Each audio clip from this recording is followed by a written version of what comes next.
Praise the lord. దేవుని బిడ్డలకి స్తోత్రములండి. ఈ చిన్న నా అభిప్రాయాన్ని మీరు వింటారని చేస్తున్నాను. భూమి మీద అది మీరు క్యాస్ట్ అనుకోండి, కులమో మతమో, ఏబీసీ కేటగిరీయో, భారతదేశ లెక్క ప్రకారంగా ఓసీ, బీసీ, ఎస్సీ, ఎస్టీ అని అనుకుంటారేమో. ఎలా తీసుకున్నా మీరు అర్థం ఒకటే. టోటల్గా వరల్డ్లో ఉన్న ఈ 3 కేటగిరీలే కరెక్ట్ అండి. మిగతావి కరెక్ట్ కాదు. ఓకేనా?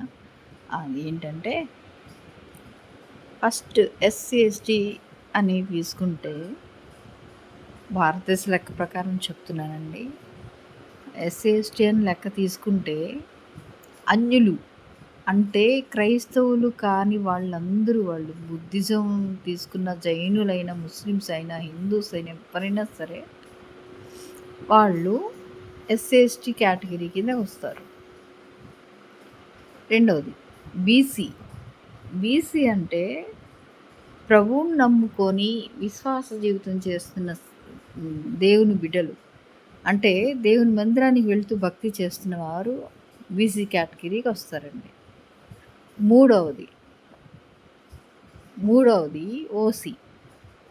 ఓసీ కేటగిరీ ఎవరంటే అత్యున్నత సింహాసనంపై ఉన్న రాజాదిరాజైన మన ప్రభు అయిన యేసుకి నామంలో సేవ చేస్తున్నవారు, ఆయనకి సేవ చేసే ఉన్నతమైన వాళ్ళందరూ కూడా ఓసీ కేటగిరీకి చెందినవారు. దేవుని ఎదుట ఈ భూమిలో ఉన్న ఈ 3 కేటగిరీసే కరెక్ట్. మిగతా ఏ కులం, ఏ మతమైన ఏదైనా సరే అది మనుషులు పెట్టుకున్నదే, దేవుడు పెట్టింది కాదు. కాబట్టి